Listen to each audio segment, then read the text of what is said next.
It's time for the Warm-Ups Weekly NFL Injury Report with American Orthopedic and Sports Medicine's Dr. Steven Stoller. Visit them online at drstoller.com. And Josh Hennig back here on the warm-up, filling in for Rich Quinones, and Dr. Stoller is on the line with us. Doctor, how you doing today? I'm great. How are you doing, Josh? I'm doing very well. So we got a couple of injuries, a lot of big guys, a lot of the more, big grinder type guys, but they do get injured too. And the big story off the top, Dr. Stoller, is Rob Gronkowski. He took a pretty vicious hit on this past Sunday to the chest, and he stayed in the game.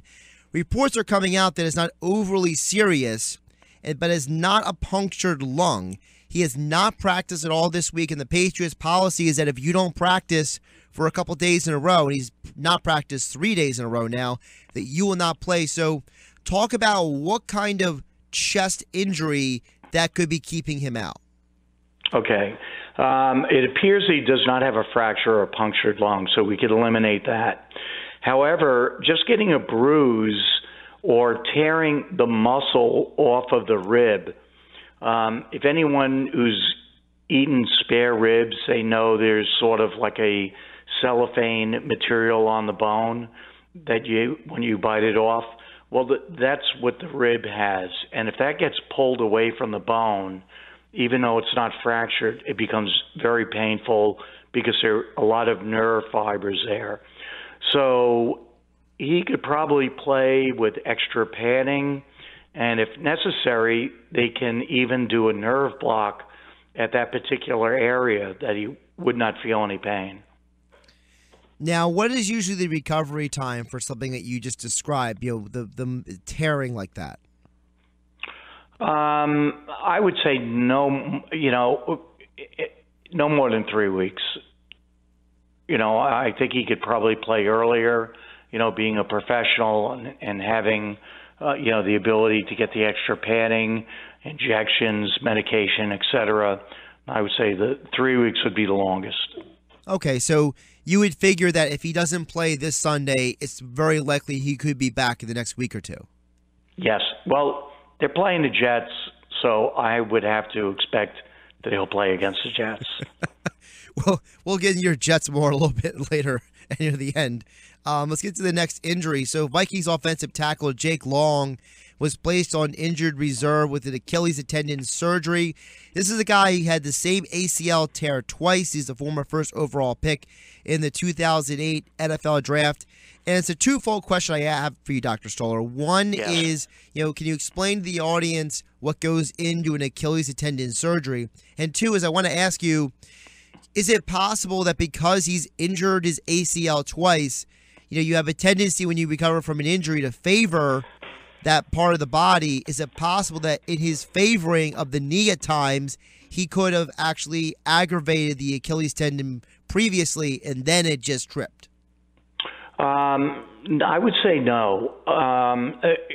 He could have altered his gait, but not enough to affect the Achilles tendon. And the Achilles tendon is a massive tendon. And when that ruptures, it's usually from non-contact. It's when the body weight is falling backwards, and the Achilles tendon is used to push your foot up.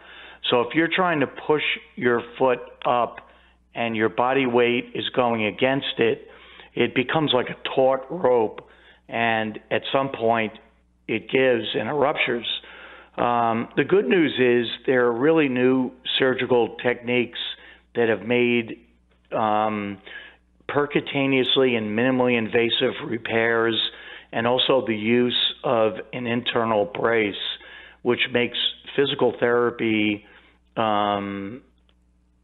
able to initiate earlier and making the recovery easier. So I would say within the last couple of years that he certainly should be able to play by next year, whereas I think it might have been difficult while they're waiting for the tendon to heal and rehabilitating him, but they should be able to initiate that quickly. And how in relevance, we saw Kobe Bryant. He had an Achilles tear a couple of years ago that he had to come back in that final season. How is it different for a guy who's an offensive lineman in recovery in that aspect? Well, he needs power to push off, but he doesn't have to jump 5 feet in the air. So I think for a basketball player, the Achilles tendon is more significant in his function than it would be as an offensive tackle. And I think that with the repair, the way it's done now, I think he'll be fine. We're talking with Dr. Steven Stoller from the American Orthopedic and Sports Medicine. You can visit him online at drstoller.com. That's 2 L's, drstoller.com. A couple other injuries to big men here, Dr. Stoller. Chargers defensive tackle Brandon Mebane. He's the leader on the defensive line in total tackles with 21 this season. He had a torn biceps during the game on Sunday. He is out for the season. We see this sometimes with a lot of these bigger offensive linemen, Doctor, whether it's defense or offense, when they have these biceps tears. So talk a little bit about what goes into the tearing of the bicep and what kind of recovery is involved with that. Well, it depends where it's torn. If it's torn off the shoulder, you can anchor it back in the shoulder. When it's torn off the elbow, which I had done myself, and I'm not a massive defensive tackle, but the techniques for repairing it now are so great that they're minimally invasive, and the best way to explain it would be that you're triple fixing it at least. So it's like wearing a belt and suspenders and then another belt. So when I had my surgery, usually you're in a cast for 4 to 6 weeks and then a brace. But I did not have to wear a brace. And I would say 2 or 3 days after surgery, I was able to hold a coffee cup. So the rehab was quick. And again, you should definitely make it back with this kind of surgery. Whereas years ago, you would have to wait and wait until there was enough atrophy and healing and loss of motion before you could start physical therapy. Now, if done with this technique, you really don't even need a brace. One more injury for you. The Buccaneers center, Evan Smith, a grade 2 MCL sprain, left the game on Sunday.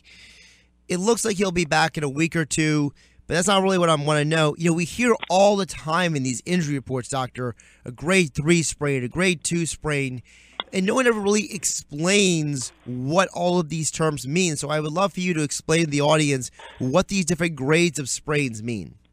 Okay, that's real easy. Let me mention what the medial collateral ligament is first. It's Sure. the main ligament that gives support on the inside of the knee by connecting the femur with the tibia.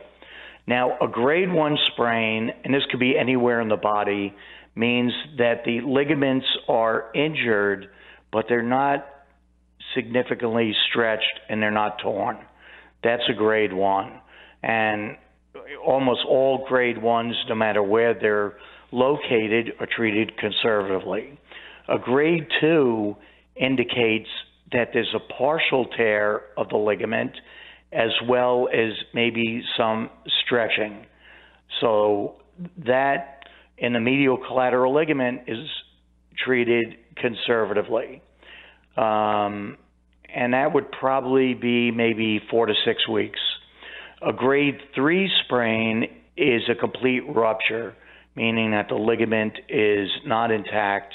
Now, in certain situations, like with the medial collateral ligament, we used to treat them surgically. Now we treat them conservatively and let them scar in and heal on their own by putting them in a brace, non-weight bearing, and going slowly with physical therapy. Rarely do they have to be open, and surgically, maybe if it's connected with multiple other ligaments, would it need to be repaired. But just an isolated, even a grade 3 for medial collateral ligament, I've seen very good results with conservative treatment. You can visit Dr. Steven Stoller online at drstoller.com, the American Orthopedic and Sports Medicine, drstoller.com. Dr. Stoller, you mentioned earlier about the Jets. So what did you think about Bryce Petty? I was not overwhelmed, with enthusiasm. I still think the Jets have 4 quarterbacks on the roster. They do not have a real quarterback. I don't look. I go back to the Polo Grounds. I mean, I did see Joe Namath. That was great, but we've had a hard time getting quarterbacks like any other team, which I find it amazing, but it's almost like a curse. It is a difficult position to pick because if you have a strong arm and you're a big guy, well, everyone wants to take you, but it's difficult to reproduce or predict which one of these quarterbacks is going to be able to read a professional defense. And that's where the problem is now in selecting quarterbacks and also seeing picks like the Dallas Cowboys with a 4th-round pick who's becoming a star. And, the same with several other teams. So it's one of the more difficult positions, I think, to pick. But you would think just by luck the Jets would have picked one by now. Listen, man, you look at football, so many teams, it's not just the Jets. It just seems like they never can get it right. There's several teams that never won a Super Bowl. At least the Jets have won. So yes, that's true. At least you have that going for you. Dr. Steven Stoller, you can visit him online at drstoller.com. Appreciate your time and moving over to a Friday this week. Great. Anyway, everyone have a great weekend. And thanks, Josh. Thank you, Dr. Stoller. Dr. Steven Stoller online at drstoller.com of the American Orthopedic and Sports Medicine.